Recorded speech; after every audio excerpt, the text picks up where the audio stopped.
అమరావతి ఏకైక రాజధాని అనే అంశాన్ని ఏదో ఒక రూపంలో డైల్యూట్ చేయాలి అనేటువంటి ప్రయత్నం ఇప్పటికీ జరుగుతోంది. ముఖ్యంగా రాయలసీమ నుంచి కొంతమంది చేస్తున్నారు.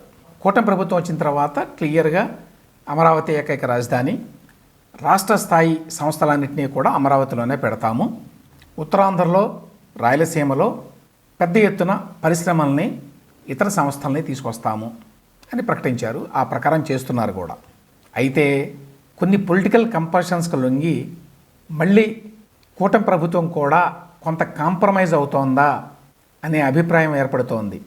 ఎందుకంటే గతంలో జగన్మోహన్ రెడ్డి న్యాయ రాజధాని పేరుతోటి కర్నూలులో హైకోర్టు పెడతాను, మిగతావన్నీ కూడా పెడతానని చెప్పి ప్రకటించాడు. ఆయన 3 రాజధానుల ప్లాన్లో భాగంగా ఆ ప్రకారం హైకోర్టునైతే ఆయన తీసుకురావడానికి ప్రయత్నాలు కూడా చేయలేదు. కానీ తన చేతిలో ఉన్నటువంటి హెచ్ఆర్సీ అంటే హ్యూమన్ రైట్స్ కమిషన్, అదేవిధంగా లోకాయుక్త, ఈ 2 సంస్థలని తీసుకెళ్ళి పెట్టాడు అక్కడ. వాస్తవానికి మొదట వాటిని విజయవాడలోనే పెట్టారు. ఆ తర్వాత అక్కడి నుంచి మళ్ళీ మార్చి కర్నూలుకి తరలించాడు. అక్కడ పెద్దగా సౌకర్యాలు లేకపోయినా కూడా అక్కడే ప్రస్తుతానికి ఫంక్షన్ అవుతున్నాయి. జగన్మోహన్ రెడ్డి ప్రభుత్వ నిర్ణయం మీద హైకోర్టులో ఒక పిల్ దాఖలైంది. అమరావతి రాజధాని అని చెప్పి రైతులతో ఒప్పందం చేసుకొని మళ్ళీ కొన్ని సంస్థలను తీసుకెళ్ళి కర్నూలులో పెడుతున్నారు అని. ఆ కేసు హైకోర్టులో కొనసాగుతోంది. కూటమి ప్రభుత్వం వచ్చిన తర్వాత ఆ ప్రభుత్వం తరఫున లాయర్లు హైకోర్టుకి ఏమని చెప్పారు, లేదు కర్నూలులో ఇవన్నీ కొనసాగవు, వీటన్నిటినీ కూడా మేము అమరావతిలోనే పెడతాము అని చెప్పారు. అయితే ఆ తర్వాత విచిత్రమైన పరిణామాలు జరిగినాయి. ఆ ప్రభుత్వంలో మంత్రిగా ఉన్న టీజీ భరత్ ముందు ఒక ప్రకటన చేశాడు, లేదు కర్నూలులోనే కొనసాగుతాయి అని చెప్పి ఆయన అక్కడ ప్రకటించాడు. ఆ తర్వాత కూటమి ప్రభుత్వం కూడా అసెంబ్లీలో ఇదే విషయాన్ని మాట్లాడింది. అంటే కర్నూలులోనే లోకాయుక్త, హెచ్ఆర్సీ కొనసాగుతాయి అని. ఇదంతా ఎందుకు అంటే కర్నూలు నుంచి లేక రాయలసీమలో కొన్ని ప్రాంతాల నుంచి వస్తున్న ఒత్తిడిని దృష్టిలో పెట్టుకొని. అయితే ఇది చాలా ప్రమాదకరం. ఫస్ట్ పాయింట్ ఏమిటంటే రాష్ట్ర స్థాయి ప్రభుత్వానికి సంబంధించిన సంస్థలన్నింటినీ కూడా అమరావతిలోనే ఏర్పాటు చేస్తాము, అదే ఏకైక రాజధాని అని కూటమి ప్రభుత్వం చెప్పింది. ఇప్పుడు కొన్ని సంస్థలను తీసుకెళ్ళి మళ్ళీ కర్నూలులో పెడితే అది గతంలో జగన్మోహన్ రెడ్డి చెప్పినటువంటి 3 రాజధానుల ప్రతిపాదనలో భాగంగానే జరిగినట్టుగా ఉంటుంది. అంటే కర్నూలుని న్యాయ రాజధానిగా మళ్ళీ మారుస్తున్నట్టుగా ఉంటుంది. గతంలో ఉన్న సెంటిమెంట్లను దృష్టిలో పెట్టుకొని కూటమి ప్రభుత్వం కూడా కర్నూలులో హైకోర్టు బెంచ్ని పెట్టాలి అని నిర్ణయించింది. ఆ మేరకి చొరవ తీసుకొని కొన్ని నిర్ణయాలు కూడా తీసుకుంది. ఆ మేరకి యాక్షన్ కూడా తీసుకుంది. అంటే కేంద్ర ప్రభుత్వానికి లేఖ రాయడం, అదేవిధంగా ఏపీ హైకోర్టు కూడా లేఖ రాయడం. హైకోర్టు బెంచ్ని ఎక్కడైనా పెట్టాలి అంటే కేంద్ర ప్రభుత్వ అనుమతి, ఏపీ హైకోర్టు అనుమతి కావాలి. ఆ మేరకు వీళ్ళు చర్యలు కూడా మొదలుపెట్టారు.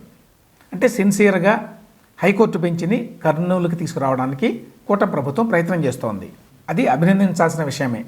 ఎప్పటి నుంచో ఒక సెంటిమెంట్ ఉన్నది, కర్నూలు హైకోర్టు ఉండాలి అనేది ఒకటి. రెండవది, రాయలసీమలో ఉన్న వాళ్ళందరికీ కూడా అమరావతి వరకు రావడం ఎందుకు, కర్నూలులోనే హైకోర్టు బెంచ్ ఉంటే కక్షిదారులకి చాలా ప్రయోజనకరం అని. ఈ దృష్ట్యా కూటమి ప్రభుత్వం ఆ మేరకి ప్రయత్నాలు చేస్తోంది. ఈలోగా మిగతా వ్యవస్థలను కూడా కర్నూలుకి తీసుకువెళ్ళాలి అనేటువంటి ప్రయత్నం ఏదైతే గత ప్రభుత్వం చేసిందో దాన్ని ఇప్పుడు కూటమి ప్రభుత్వం కూడా కొనసాగించదలుచుకోవడం విచిత్రమైన విషయం. ఎందుకంటే ఎప్పుడైతే ఆ విధంగా కొన్ని వ్యవస్థలను తీసుకెళ్ళి కర్నూలులో పెడతాం అంటారో మిగతా వ్యవస్థలని ఇంకొక చోట పెట్టాలని కూడా డిమాండ్లు వస్తాయి. అంటే మళ్ళీ 3 రాజధానులు అనే వ్యవహారానికి వెళ్ళినట్టుగా ఉంటుంది. అది ఒకసారి ఒక నిర్ణయం తీసుకున్న తర్వాత అన్ని ప్రభుత్వానికి సంబంధించిన సంస్థలు రాజధానిలోనే ఉండాలని వాటిని అక్కడే పెట్టాలి. లేదు అని చెప్పి మీరు ఎప్పుడైతే ఒక స్టెప్ కిందకి దిగి సరే కర్నూలులో ఇది పెడతాము అని అన్నారో మరొక చోట మరొకటి పెట్టండి అంటారు, విశాఖపట్నంలో ఇంకోటి పెట్టండి అంటారు, లేకపోతే ప్రకాశం జిల్లాలో ఇంకేదో పెట్టండి అంటారు. అంటే వ్యవహారం అంతా మళ్ళీ మొదలకు వస్తుంది. అలా వచ్చేందుకు ప్రభుత్వమే వీలు కల్పిస్తోంది. ఇప్పుడు ప్రాక్టికల్గా ఆలోచించినా కూడా రాష్ట్ర వ్యాప్తంగా ఉన్నటువంటి ప్రజలు ఏ విధంగా కర్నూలు వరకు వెళ్ళి లోకాయుక్తలో, హెచ్ఆర్సీలో ఫిర్యాదులు ఇస్తారు. మరీ ముఖ్యంగా ఉత్తరాంధ్ర ప్రజలు, ఉత్తరాంధ్ర నుంచి కర్నూలు ఎంత దూరం అవుతుంది?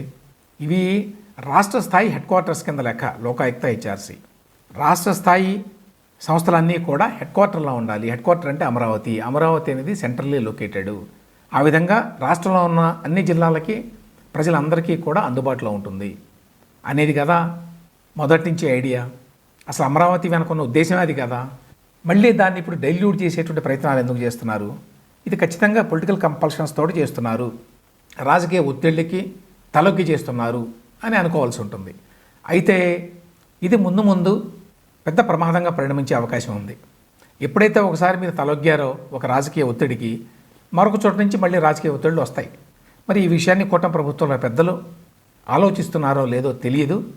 సుప్రీంకోర్టుకు కూడా అమరావతి ఏకైక రాజధాని అని చెప్పి ఎఫిడవిట్ ఇచ్చిన తర్వాత కూడా మళ్ళీ ఈ విధంగా మినహాయింపులు ఎందుకు ఇస్తున్నారో అర్థం కావడం లేదు.